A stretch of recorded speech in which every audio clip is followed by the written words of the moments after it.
¿Es legal en Uruguay que una familia eduque a sus hijos en la casa en vez de mandarlos a una escuela pública o privada? ¿Cómo tienen que proceder las autoridades en un caso de estos? Esta discusión quedó planteada la semana pasada cuando la ANEP resolvió iniciar acciones judiciales a un grupo de padres de una comunidad menonita del departamento de Florida que no envían a sus hijos a la escuela. Esos niños son educados en sus casas por docentes de un colegio menonita estadounidense llegados especialmente a Uruguay. Los padres sostienen que los niños tienen que ser instruidos solo por educadores menonitas, pero además no están de acuerdo con integrarlos con otros niños ajenos a ese grupo. Sin embargo, la ANEP por mayoría resolvió denunciar a los padres ante la justicia, haciendo valer la normativa vigente. Y no fue la única situación de este tipo en estos días. En el fin de semana, el diario El País informó que la ANEP también resolvió iniciar acciones judiciales a los padres de un estudiante de Carmelo, departamento de Colonia, porque ese joven no asiste a la escuela, sino que recibe educación a distancia de un centro en Estados Unidos. En este caso, como en el de los menonitas, el consejero oficialista Juan Gavito votó en contra de la idea de la denuncia judicial. Según el doctor Gavito, los niños no se encuentran en situación de abandono porque están debidamente contenidos y educados por sus padres. Ustedes recordarán, discutimos este tema en la tertulia del viernes pasado, donde surgieron argumentos a favor y en contra de la decisión de la ANEP. Una tertulia en la que además capaz que descubrimos un mundo que no teníamos, por lo menos en nuestra cabeza, sobre el cual no habíamos reflexionado demasiado. Hoy nos interesa retomar el asunto y para eso estamos con la doctora Virginia Cáceres, presidenta del Consejo Directivo Central de la ANEP. Doctora Cáceres, buen día, gracias por visitarnos. Buenos días, un gusto para mí estar acá. Gracias por la invitación. Capaz que a los oyentes el nombre de la doctora Cáceres les suena, pero de la tertulia, ¿no? Virginia Cáceres llegó a integrar brevemente la tertulia, pero eran tiempos de pandemia y la participación era a distancia por Zoom, ¿no? Sí, todo virtual, breve pero intensas como son las tertulias. Fue una muy linda experiencia. Después ya tuve que dejar porque tuve la oportunidad, fue cuando me designaron como secretaria letrada de la Corte Electoral y bueno, no podíamos compatibilizar ambos roles, así que tuve que dejar, pero fue un pasaje que me nutrió mucho. Son espacios en los que uno aprende mucho también, así que fue un gusto participar. Bueno, vayamos al tema, vayamos a lo que yo introducía recién. Y lo primero que le pregunto es a propósito de antecedentes. ¿Son comunes este tipo de casos que tomaron estado público la semana pasada o esto que ocurre ahora son excepciones?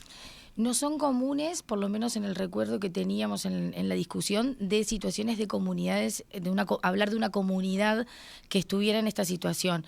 El hecho de situaciones puntuales de alumnos en distintos puntos del país que tengan asistencias que sean casi a partir de la intermitencia, que se comienza a hacer un seguimiento y que estas situaciones se complejizan y que terminan con posibilidades de abandono y que nosotros iniciemos acciones legales, eso es, no diría que un poco más común, pero sí más frecuente ir haciendo el seguimiento de esos expedientes, pero no de comunidades enteras. A ver, entonces no hay por lo menos casos en un número significativo de comunidades enteras, pero de alumnos aislados. Sí, de alumnos aislados nosotros tenemos situaciones, por lo general siempre se arriban a acuerdos a través de las intervenciones que hacen desde los maestros comunitarios, las subdíes, que son unidades que nosotros tenemos en territorio, que hacen acompañamiento cuando se detecta una situación de ausentismo de algún alumno, empiezan a entrar en comunicación con las familias, junto con el equipo de gestión del centro educativo se empieza a realizar todo un trabajo de acercamiento para que vuelvan al centro educativo. Entonces, por lo general, esas situaciones culminan con un acuerdo entre las familias y el centro educativo en donde vuelve y hay un seguimiento, porque en definitiva ese es el objetivo que nosotros tenemos como sistema educativo, que los niños o las niñas vuelvan y estén dentro del sistema. Por lo tanto, no es tan habitual que llegue a la instancia de judicialización porque hay un proceso en donde hay una receptividad por parte de la familia. Pero usted está mencionando que sí han existido casos individuales de familias que deciden que sus hijos no vayan a la escuela, de educarlos en la casa. ¿De ese tipo de situaciones estamos hablando?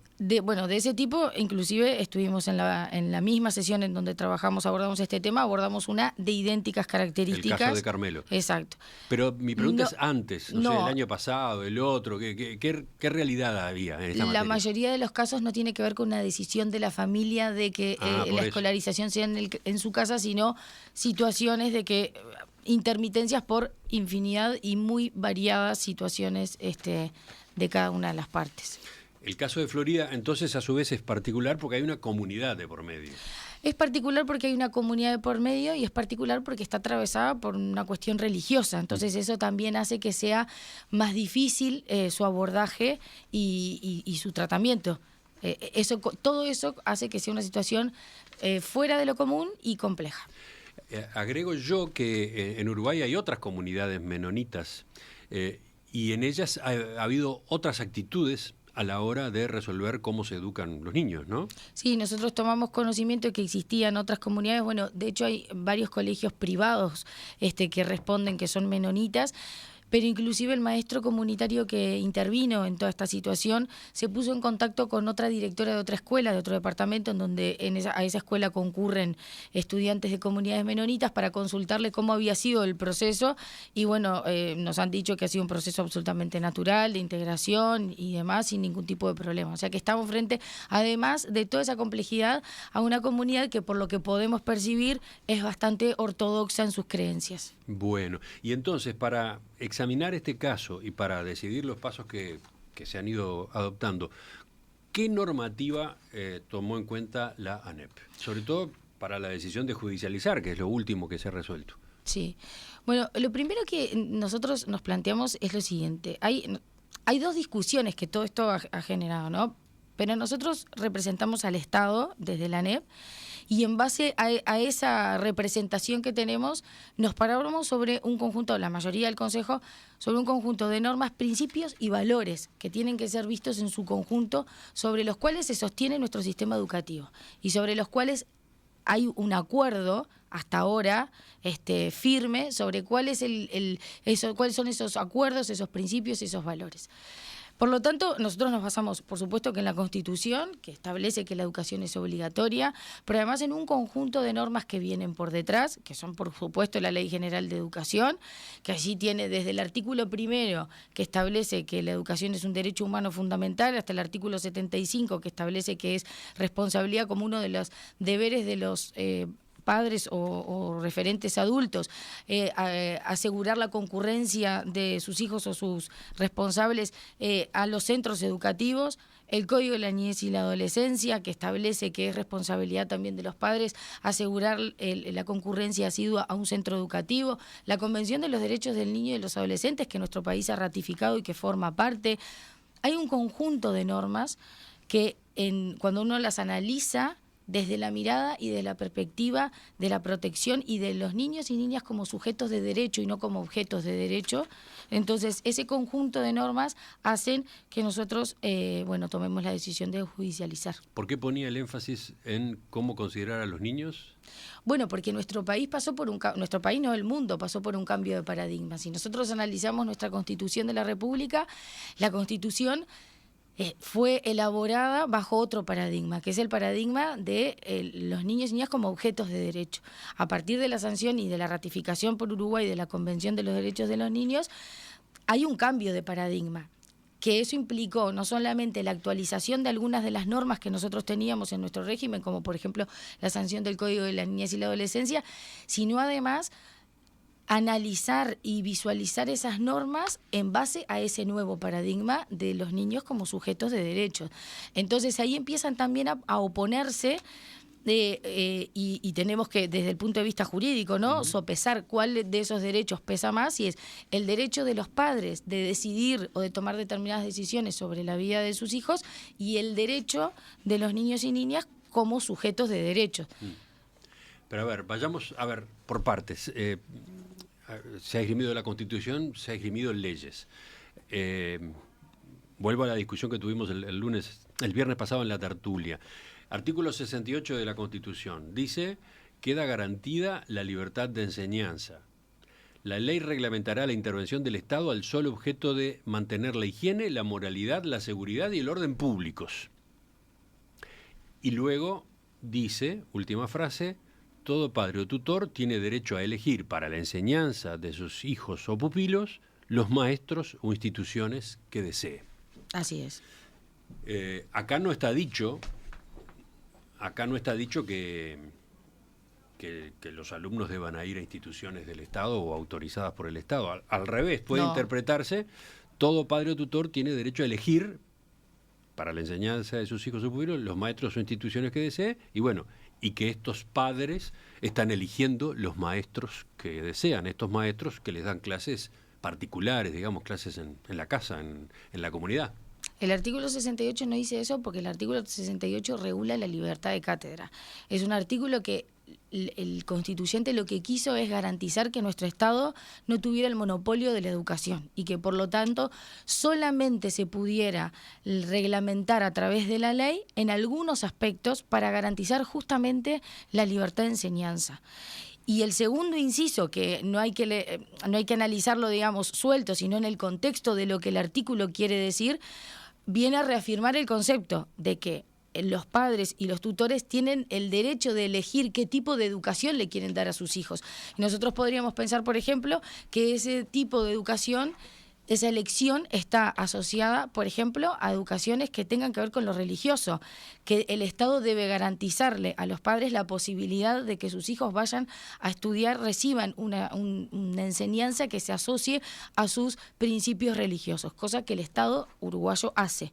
Entonces, el artículo 68 refiere y regula la situación de la libertad de cátedra. No quiere decir, porque si no con ese criterio nosotros podíamos... un padre o una madre de familia podría ir mañana a una escuela pública, presentarse y decirle, a mí la Constitución me dice que yo puedo elegir la maestra para el año y el grado de mi hijo, y a mí la maestra que tiene mi hijo este año no me gusta, así que quiero que le pongan otra maestra. O sea, sería como si nosotros utilizáramos la literalidad absoluta, entraríamos en una situación bien compleja que también a la educación pública podría aplicarse. Está bien, entiendo por dónde viene la discusión, pero bueno, ahí está una de las disposiciones jurídicas que esgrimen quienes defienden la conducta, el comportamiento de estos padres. Avanzo ahora más hacia la ley de educación. La ley de educación que se aprobó en el año 2008, en el primer gobierno del Frente Amplio, pero que después fue modificada por la LUC, ¿no?, por la Ley de Urgente Consideración. Entonces, luego de esas modificaciones, el artículo 7 dice, es obligatoria la educación inicial a partir de los 4 años de edad, la educación primaria y la educación media. Los padres, madres o responsables legales de niños, niñas y adolescentes, así como los educandos mayores de edad, tienen el deber de contribuir al cumplimiento de esta obligación, conforme a lo dispuesto por el inciso primero del artículo 70 de la Constitución de la República y las previsiones de la presente ley. De nuevo, ¿cómo interpretan ustedes este artículo? Y bueno, está clarísimo. La última frase que tú leíste, de acuerdo a las previsiones de la presente ley, y la presente ley establece el sistema, cómo funciona el sistema educativo, no solamente cuáles son las etapas que son obligatorias, sino cómo se puede, cuáles son el sistema educativo, digamos, cómo funcionan los centros educativos, cómo se puede dar clases, cuáles son las condiciones para poder ejercer la docencia en nuestro país.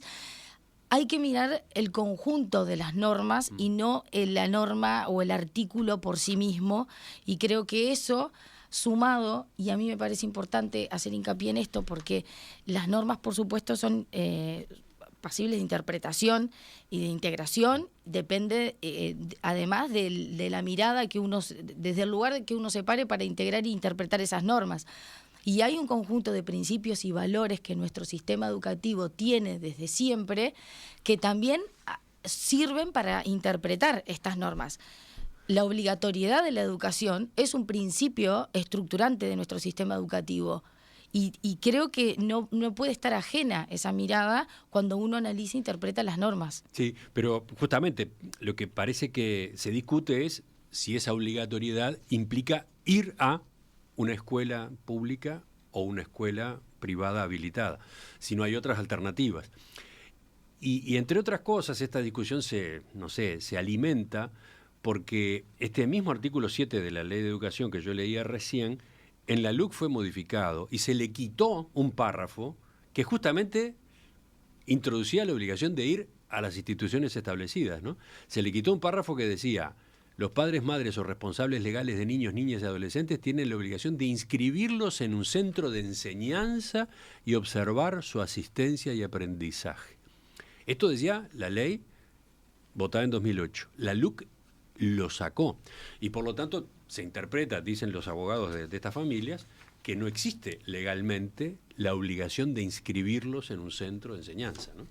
Bueno, yo creo que esa es una interpretación incorrecta, porque la LUC lo que hizo sí fue modificar, pero en realidad la modificación que introdujo la LUC simplemente vino a sacar lo que se decía, y la fundamentación en ese momento es una redundancia que tenía en su redacción. El artículo 75 de la misma ley establece como una de las responsabilidades y los deberes de los responsables y de los padres la concurrencia asidua a un centro educativo de sus hijos o de de los menores que estén bajo su cargo. Y está en la misma ley. Es unos artículos un poco más adelante. Y de nuevo, cuando uno lo mira en el conglomerado de toda la normativa que tiene que ver no solamente con la educación, sino además con la protección de los derechos de los niños, artículo 16 del Código de la Niñez y la Adolescencia, también establece como una de las responsabilidades de los adultos la concurrencia, de asegurar la concurrencia de los niños y niñas a centros educativos. Entonces creo que esa modificación que introduce la LUC no es suficiente si nosotros lo que queremos decir es que esa modificación habilitó a que las familias puedan realizar educación en casa. Yo entiendo y estoy convencida de que no es así, porque nosotros tenemos un conjunto de otras normas que no lo habilitan. Es muy interesante la entrevista justamente por ese motivo, para que usted aporte toda la red de lecturas de la normativa vigente que llevan a esta conclusión. Porque, por otro lado, usted lo sabe, el profesor Gavito, que también es abogado igual que usted y que integra el Codicen igual que usted, lee lo contrario, ¿no? Él dice, lo que no tienen los padres, porque efectivamente la LUC lo sacó, lo que no tienen es la obligación de institucionalizar al niño dentro de lo que el Estado prevé. Esa es una frase textual de Gavito en declaraciones a la prensa, ¿no?, de estos días.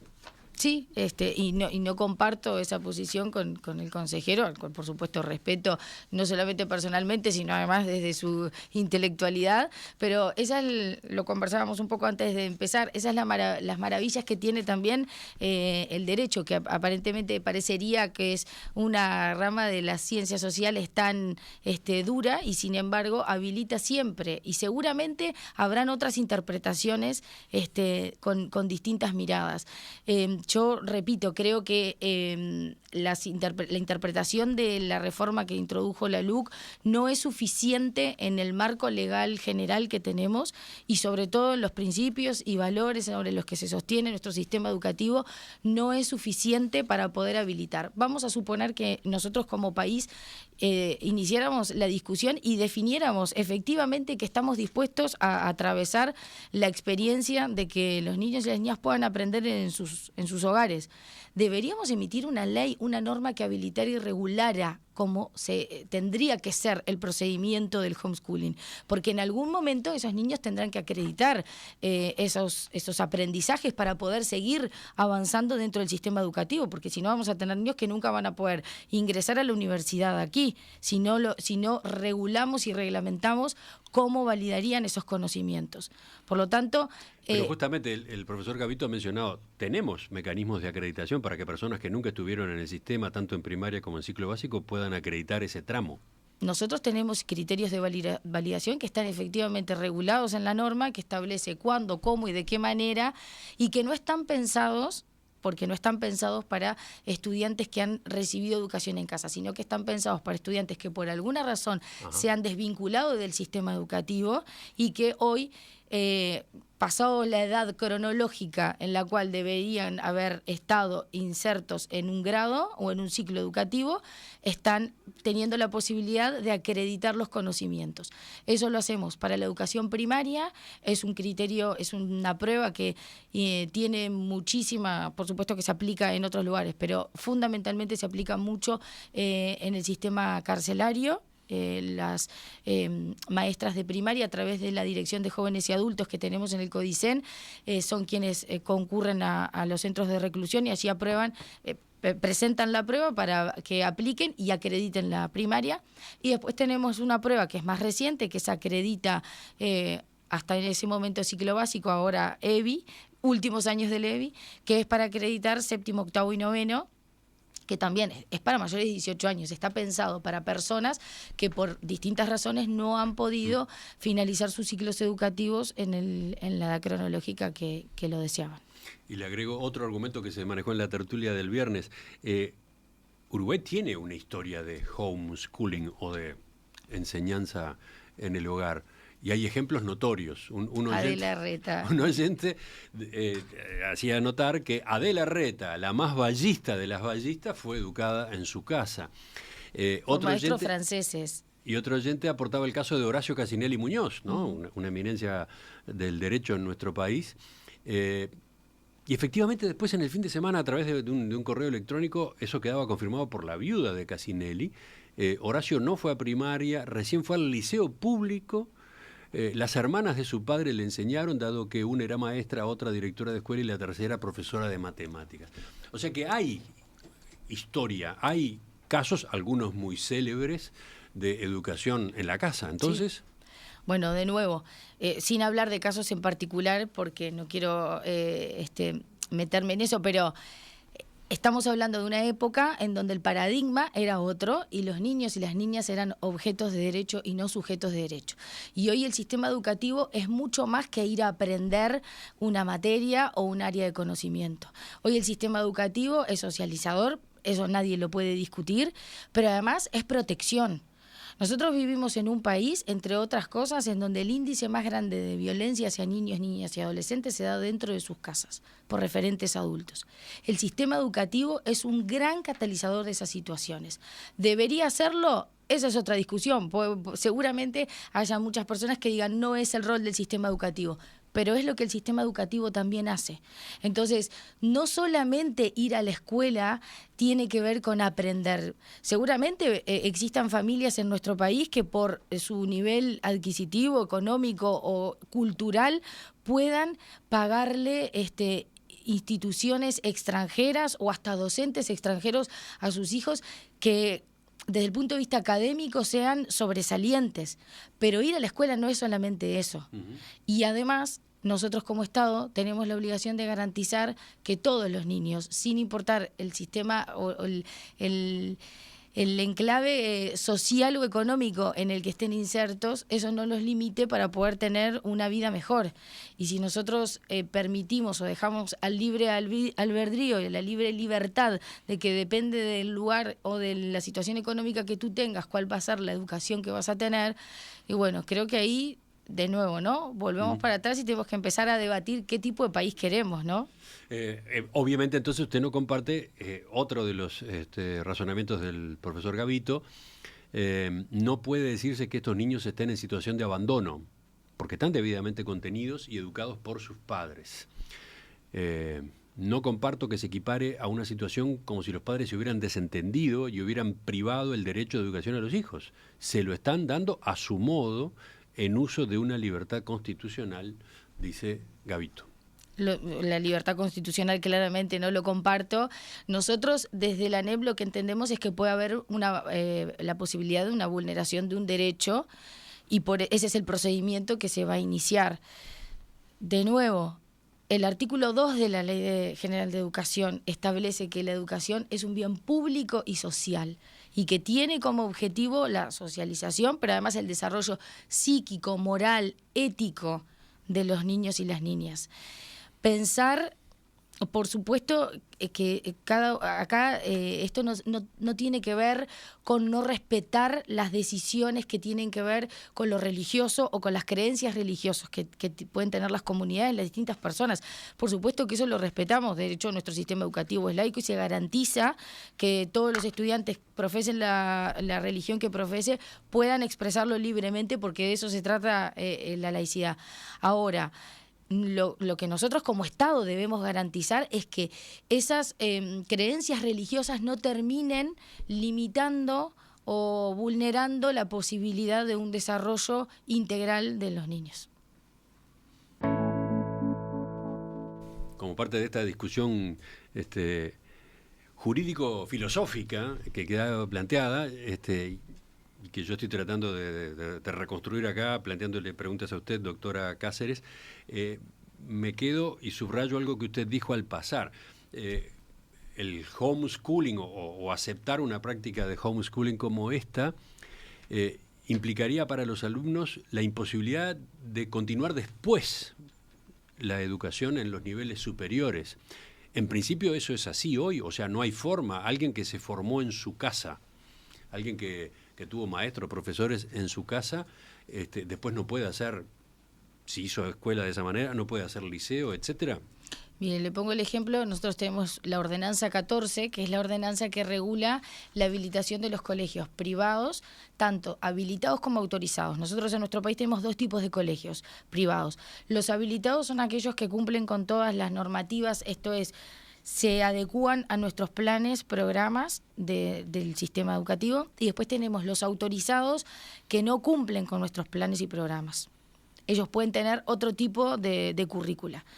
Esos, los autorizados, una vez que termina el ciclo educativo, el estudiante tiene que dar una prueba que la coloca en la educación pública, justamente para acreditar los conocimientos adquiridos en esa modalidad que no cumple con nuestros planes y programas. O sea que inclusive dentro del sistema regulado, nosotros le exigimos a los colegios que no cumplen con, que no acompañan nuestro marco curricular, nuestros planes y programas, que den una prueba. Por lo tanto, muchísimo más en el caso de que ni siquiera estuvieran dentro de una institución.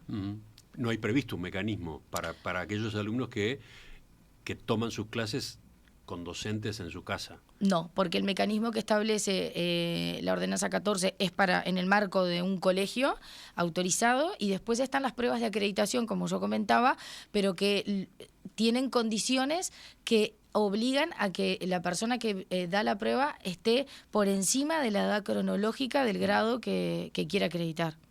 De ahí que una de las alternativas que la ANEP le propuso a los padres de esta comunidad menonita del departamento de Florida era que crearan allí un instituto de enseñanza. Esa fue una e hicieran los trámites para que por lo menos estuviera autorizado, no necesariamente habilitado, pero por lo menos autorizado. Exacto, eso fue una de las 3 propuestas que se hizo por parte de la inspección y del maestro comunitario, la posibilidad de generar tomando la experiencia que habían indagado desde la inspección y el maestro comunitario sobre la existencia de colegios privados que son menonitas en otros departamentos, se le ofreció esa posibilidad, y también se les ofrecieron 2 posibilidades más. Una era concurrir a una escuela rural que estaba por allí cerca, en donde concurría un solo alumno, y la otra era reabrir una escuela rural que había sido cerrada por falta de alumnos, reabrirlas para que concurrieran ellos también.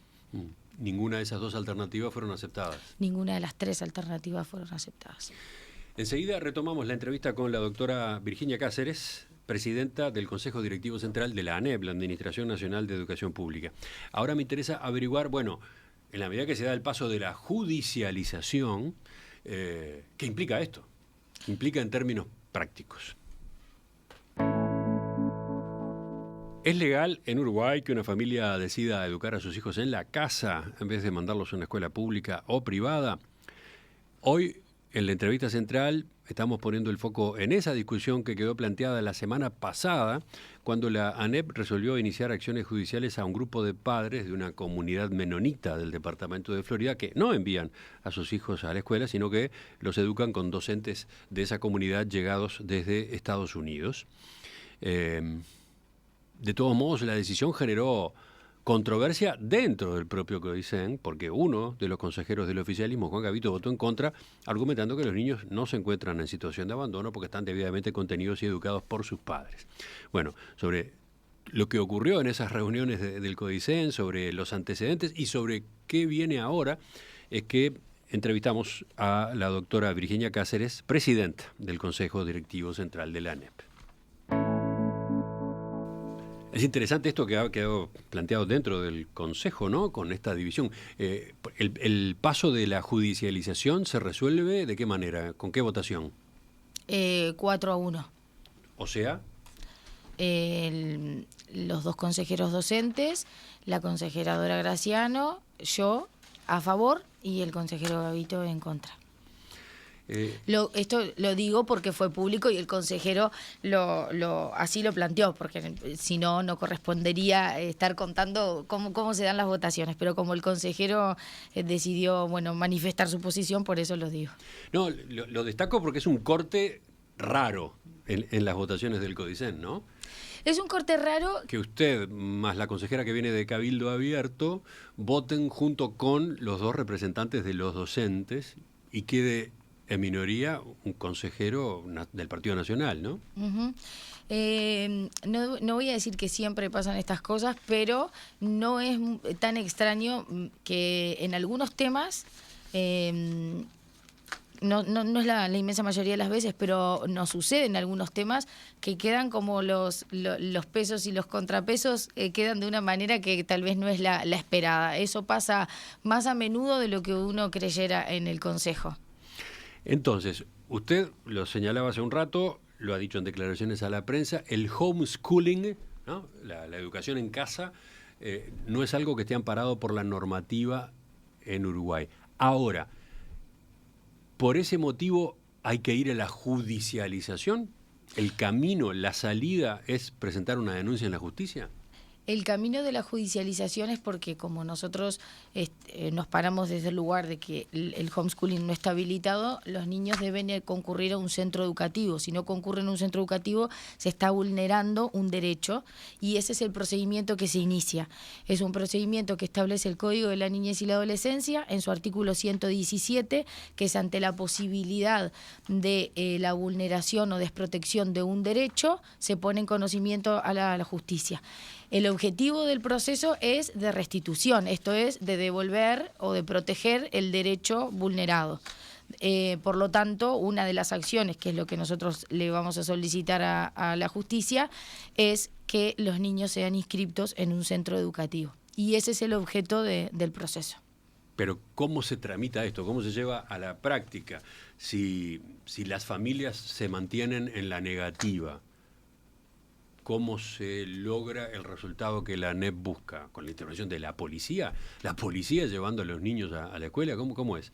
Bueno, en primer lugar, nosotros ahora ya no es nosotros agotamos todas las instancias que desde la administración, digamos, desde el ámbito administrativo podíamos a través de las distintas estrategias y propuestas que le elaboramos. Ahora es un problema, lo pasamos para la justicia justamente porque a nosotros se nos acabaron las estrategias. Por lo tanto, la justicia tiene sus propias estrategias. En el marco de ese proceso va a haber un abogado que va a defender los derechos de los niños, a que el Poder Judicial va a convocar, se va a convocar seguramente al INAU, y a partir de allí el proceso comenzará a desarrollarse. Por supuesto que las familias van a dar su visión.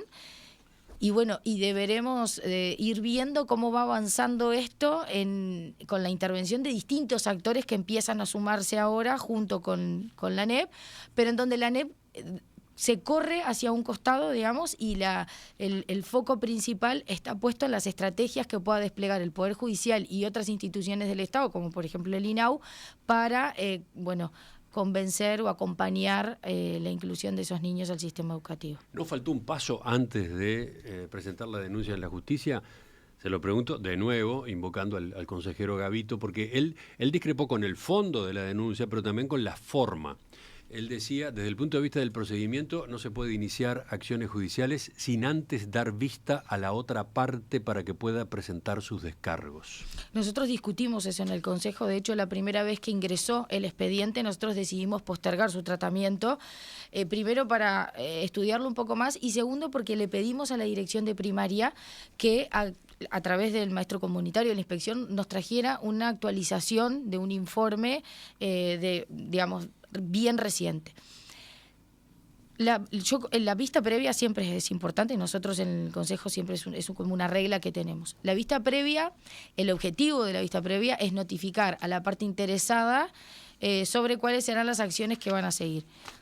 Nosotros, acá hay dos cosas que me parece que es importante destacar. Primero, que se realizaron un conjunto de reuniones en donde todo el tiempo se estuvo poniendo en conocimiento de cuáles eran las acciones. Se explicó, no solamente se dieron opciones para generar la participación de los niños en un centro educativo, sino que además se explicó cómo funcionaba el sistema del ordenamiento nacional, cómo entendíamos la obligatoriedad de la educación en nuestro país.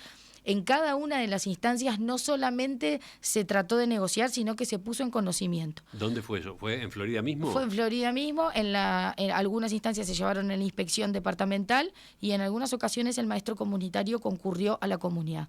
Pero también surge de los informes que el maestro comunitario ni las inspecciones nunca estuvieron en contacto directo, con los representantes legales o los padres de los niños, porque siempre fueron a todas las instancias de reunión 3 representantes de la comunidad. Ajá. Y justamente entonces no falta que los padres tengan su oportunidad de manejar No los sus conocemos argumentos. porque no tenemos acceso a ellos. O sea, hay una limitación en lo que tiene que ver, eran convocados, se intentó, pero había una barrera previa que tenía que ver con los representantes que hablaban en nombre de la comunidad. Ese es un punto importante también, ¿no? No había manera de que los representantes de ANEP dialogaran de manera directa con los padres. Por lo menos no se logró en el proceso de negociación y de diálogo y de convocatoria a las reuniones, no se llegó a ese punto. Siempre se dialogó y se mantuvieron las reuniones con 3 representantes de la comunidad que eran quienes concurrían a todas las instancias. Entonces creo que eso también es un punto importante porque la vista previa, si nos vamos a poner bien formalistas, hay que dársela al que tiene el interés y al que legítimo, que en este caso nosotros no pudimos conocerlo. De todos modos, usted vio declaraciones en la prensa de este fin de semana del doctor Daniel Torres, patrocinante de algunas de estas familias de la comunidad menonita de Florida. Él señala que están procurando una reunión con las autoridades de la ANEP. Sí, yo tomé conocimiento el viernes que se había comunicado con mi oficina y seguramente hoy estaremos convocándolo para esta semana para tener una reunión con él con muchísimo gusto, por supuesto. ¿Qué puede cambiar? ¿Qué puede generar esa reunión como nueva derivación de esta situación? Nosotros desde el Estado, de nuevo, yo me paro desde el lugar del Estado porque la ANEP acá, más allá de cómo haya salido la votación, es una posición institucional. Y es el Estado cumpliendo con el rol que entiende que tiene que cumplir. Por supuesto que estamos abiertos al diálogo porque nuestro objetivo es que esos niños puedan escolarizarse de la manera que sea menos... Más acorde a los objetivos que tienen sus familias en base a sus creencias religiosas, pero sí que formen parte de la institucionalidad. En ese sentido, por supuesto que estaremos dispuestos a dialogar y a generar y a seguir proponiendo y pensando juntos estrategias para que eso suceda, sin perjuicio de que ahora los canales ya están dispuestos, la judicialización, y sin perjuicio de la vía judicial siga activa. Por lo que usted exponía hace un rato, el camino más probable de los que existen como salida de esta situación es que esa comunidad menonita del departamento de Florida funde una escuela, funde un instituto de enseñanza. Eso es una opción bien viable, sobre todo teniendo en cuenta que ellos lo que no están dispuestos, según lo que han expresado y que he leído a través de los expedientes, es que no quieren que los niños de la comunidad socialicen con personas que no formen parte de la comunidad. eso complejiza mucho la situación. Bueno, ahora venía mi repregunta, porque si esa es la solución, si esa fuera la solución, la de que ellos crearan una institución de enseñanza y después hicieran los trámites correspondientes para que ese centro fuera autorizado y eventualmente habilitado, se mantendría de todos modos este otro aspecto, el de que las familias no quieren que sus niños tomen contacto en un centro de enseñanza con otros menores que no pertenezcan a la comunidad menonita. Entonces, u otros docentes, porque en realidad vamos a suponer que fuera un colegio en el que solo participaran ellos. El problema que tenemos es que nosotros, para impartir clases, el docente tiene que cumplir con determinadas condiciones, que tiene que tener un título de maestro de nuestro país, o habilitado o reconocido. Hoy ellos reciben instrucción de 2 docentes llegados de Estados Unidos, de una institución educativa de Estados Unidos, que no necesariamente están habilitados acá. ¿A eso se refiere usted? Exacto, exactamente. O sea que la plantilla docente tendría que pasar por ciertos trámites y autorizaciones. Y lo otro, o sea, esa institución debería admitir también niños, estudiantes que no fueran menonitas. Eso es una condición que puede poner la institución. Ahí creo ¿Qué institución? No, la que ellos creen, digamos. No, pero mi pregunta es, desde el Estado, desde la ANEP, ¿se admitiría una institución de enseñanza autorizada o eventualmente habilitada que no permitiera que asistieran alumnos ajenos a la comunidad? Nosotros no podemos habilitar el derecho de admisión, pero sí hay instituciones en las que desde su fundación, cuando desde sus principios y desde la misión que tiene esa institución está relacionada y vinculada con una religión, que sucede en nuestro país, es difícil que alguien que no profese esa religión tenga la voluntad de inscribirse a un centro educativo en donde está transversalizado por eso. O sea que ahí ya entramos como en un terreno que por la vía de los hechos es muy difícil de que pudiera suceder una cosa así. Y ahí tienen una experiencia, porque seguramente las instituciones privadas que responden que son menonitas en nuestro país, que están trabajando, puedan aportar también a esta comunidad, bueno, su propia experiencia y cómo ha sido el trabajo, cómo han trabajado con los docentes, en fin, todas estas preocupaciones que puede tener válidamente la comunidad en cuanto a cómo preservar, digamos, su religiosidad, pueden encontrar respuesta o ayuda en la elaboración a partir de la experiencia de otras instituciones en nuestro país. Enseguida, en el final de la entrevista, doctora Cáceres, tengo dos preguntas que me quedan. Y bueno, y en la pausa aprovecho y miro qué pasa con los mensajes de los oyentes. Una cantidad, ¿eh?